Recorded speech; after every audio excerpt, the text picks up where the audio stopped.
Welcome to the Lehigh Gorge Trail, located in East Pennsylvania. This multi-use trail is part of the 165-mile-long D&L rail trail system that runs from Wilkes-Barre to Bristol. We rode the 26-mile Lehigh Gorge section from Jim Thorpe to its terminus in Whitehaven. The southern terminus, which was renamed in 1954 to honor the Native American Olympic athlete Jim Thorpe, has shops, tasty treats, museums, and unique places to lay your head after a long day of exploring. Ready to lift a foot? All right, let's hit it. Today we're off to see the Lehigh Valley Gorge and go through the Lehigh Valley Gorge State Park via the D&L Trail starting in Jim Thorpe and turning around at Whitehaven. We're leaving on a Friday, which is a day that the tourist trains run. As a result, there was a long wait to get into the parking lot. Once we were into the parking lot, it's about 10 o'clock in the morning or so on a Friday, Fall Friday. We thought this was about as busy as it's gonna get. The Lehigh Gorge Scenic Railway runs year-round. They have special bike train tickets, so you can actually take your bike, including an e-bike, with you if you only want to ride the trail one way. In addition to the scenic railroad and trail, there are also water activities such as rafting and kayaking. The Lehigh River is an official recreational water trail in Pennsylvania. The river is 72 miles long, starting in Whitehaven, and empties into the Delaware River in Easton.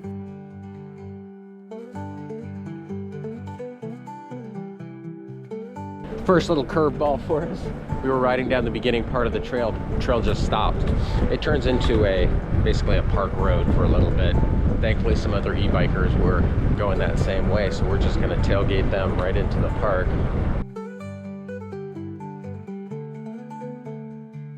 Thanks for being our Sherpa through there.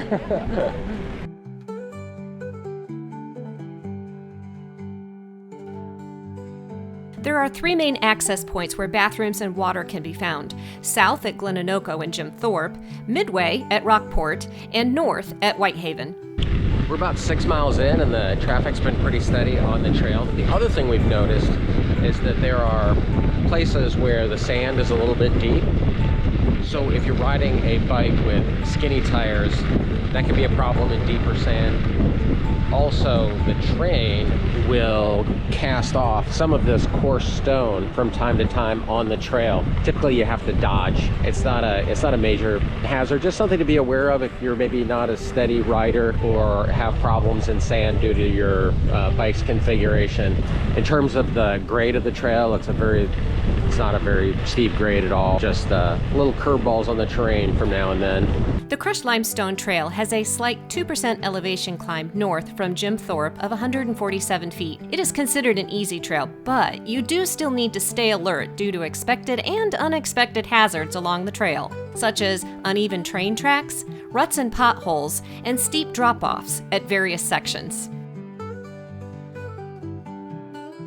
Mile marker 115.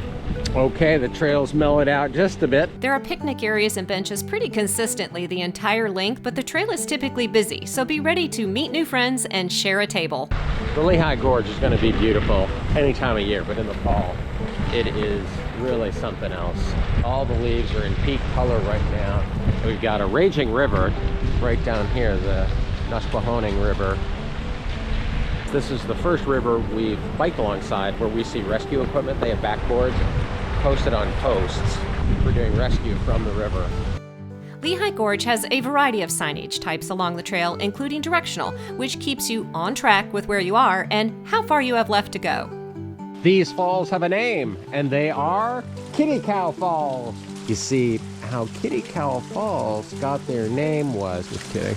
Waterfalls are often named after the river they're on, the places they're near, their features, or even events that happen near them. So we really had no idea where Kitty Cow Falls got its name.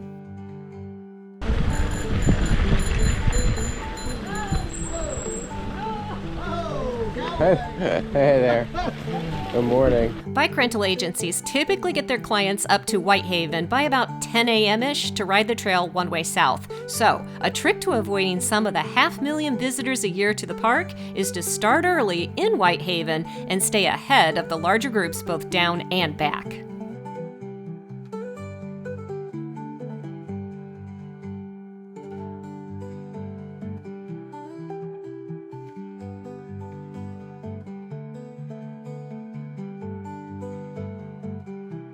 Now we got a fix-it station, and that must mean, you know what, a trailhead.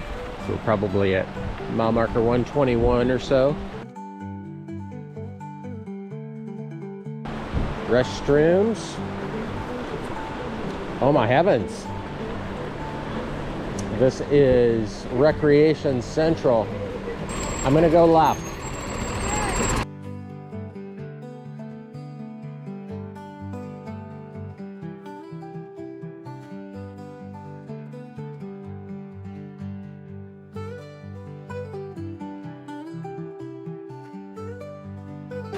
Great.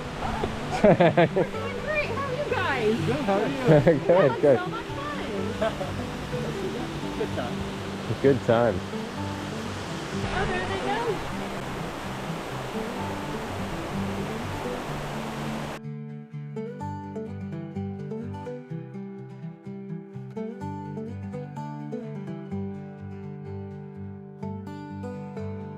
Well, we just had some helpful bikers go by and let us know that there was a tree down up here. So we encountered a tree once before over in the Pine Creek Trail. We were able to lift our bikes over it. So we'll have to see what today is bringing. Yeah, that I'm gonna have to start bringing an electric chainsaw with us. Tree down. Tree down, all right, thanks. Well, count down to tree down. I tell you what, it must be a big tree. Everybody that we've passed, they're coming back this way. No one is trying to go around that tree. Now, e-bikes are heavy, and quite a few of the people that we're passing are e-bike riders. So we'll see if we are able to surmount the challenge. I'm really disappointed no one's mentioned the species of the tree so far. Maybe make some furniture. Okay, mile marker 1, 2, 3. That is tree down time. And these guys are hardcore trying to navigate this. They're actually breaking off some of those branches and pulling them apart. Well, we have to be able to do it ourselves because we may not have Yeah. help on the way. So if they... I am fine with carrying it through there. Okay. All right. Are we going? I'm gonna give it a shot.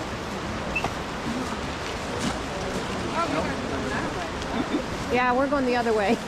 I hope we have help on the way back because I can't see us getting this by ourselves. Not sure I like this, but you know, we'll just stay flex. Maybe Uber back if we need to.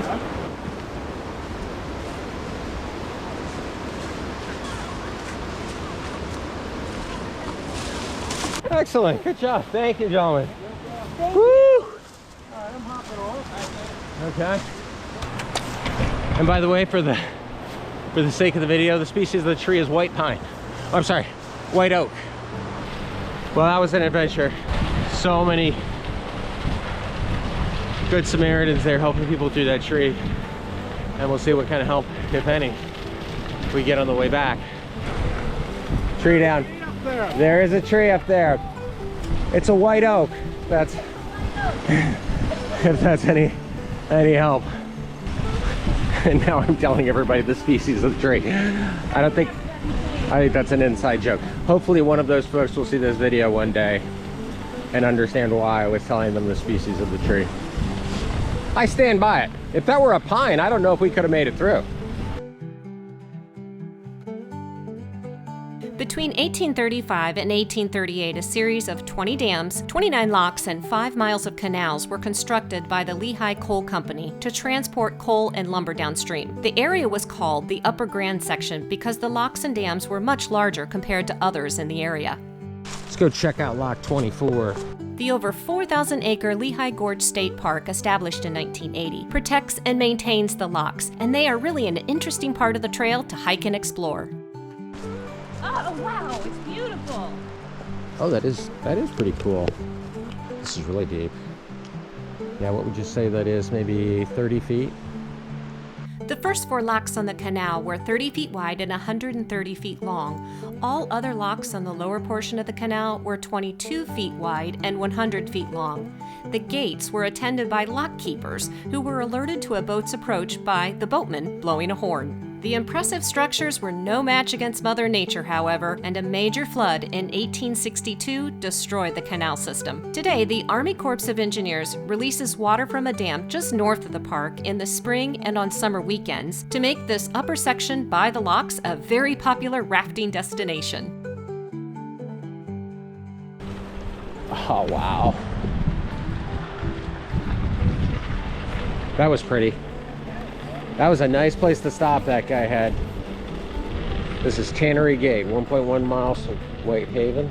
The Tannery Gate Trailhead has parking and a boat launch, but if you have time, you can go the short distance across the bridge and visit the historic Tannery ruins. Lock 28. The remains of Lock 28 in Whitehaven is the most easily accessible with a parking lot above and a groomed trail leading down to the Overlook, but there isn't a place to sit nor climb down to interact with the ruins, so it's a quick stop. It is 23 feet high and in its day took 2 minutes to fill and 2 minutes to empty, which allowed the passing through of the boats in 3 minutes. The short distance to the terminus after Lock 28 was under some pretty heavy construction while we were there.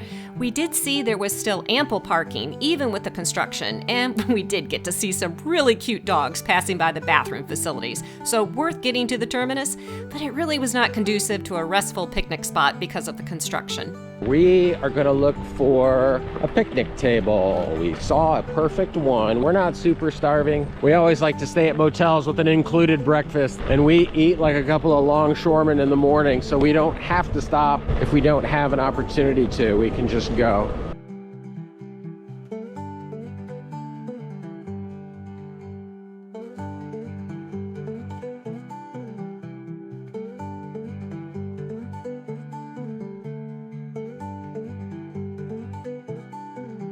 Remember that sharing attitude I mentioned previously? As the day gets later and the crowds get bigger, it's time to cozy up and meet new people. This was indeed the perfect picnic spot, and the people we met shared their table and were wonderful. After reminiscing about my vintage 1970s tablecloth, this awesome lady shared that she was able to get cell service, which we didn't have, and was able to get a message about the down tree to the DNR.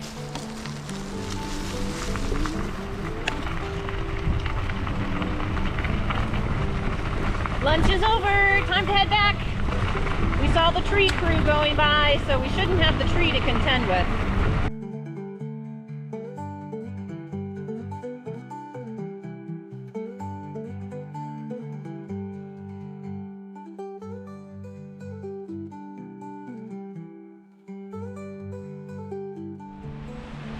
Hey, hey, hey!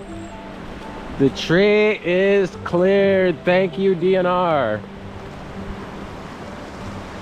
There were several species of tree here. Oh, it looks like a maple. There was a little bit of oak tangled up in there. Such a relief. Yeah. Oh my gosh. Yeah, now we know. Quite a different scene from when we were here earlier today. Make our life a lot easier. Yeah. It's nothing but smooth sailing. Oh, and pretty rapids down there. Okay, Buttermilk Falls in the busy part.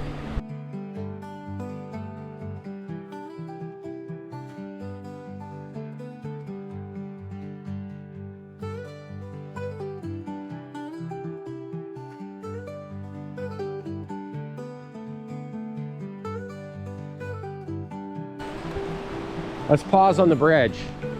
Check this out.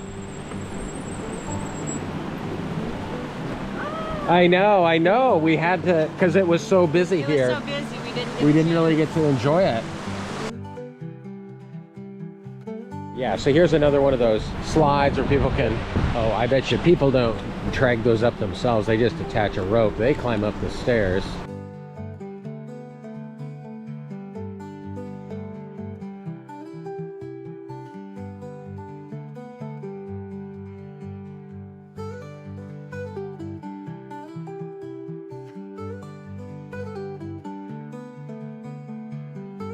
Yeah, it starts to get sandy in spots. It's really down next to the train that it gets super sandy. Okay, sandy way. Be super careful, hon. On a two-wheel bike with really flat tires like that, the sand is manageable. On a unicycle, it can be pretty challenging because it makes the wheel wobble. 8 more miles. I'll be sad to see this end.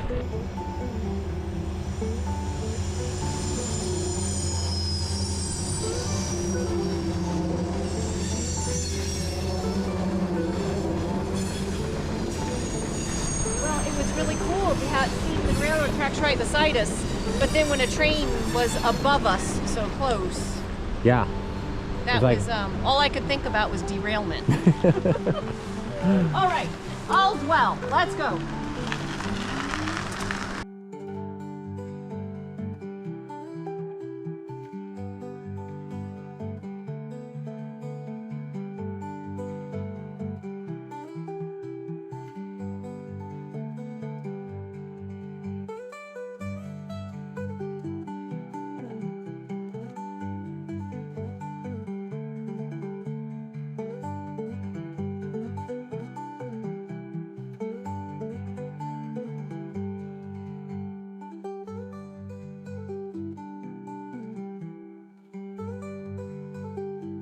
Great day, great trail, great people. We're back in Jim Thorpe access area and Little Red, 47.7 miles today. Thanks for joining us on the Lehigh Gorge Trail, and be sure to join in on the conversation in the comments section of this video to stay connected to more great trails.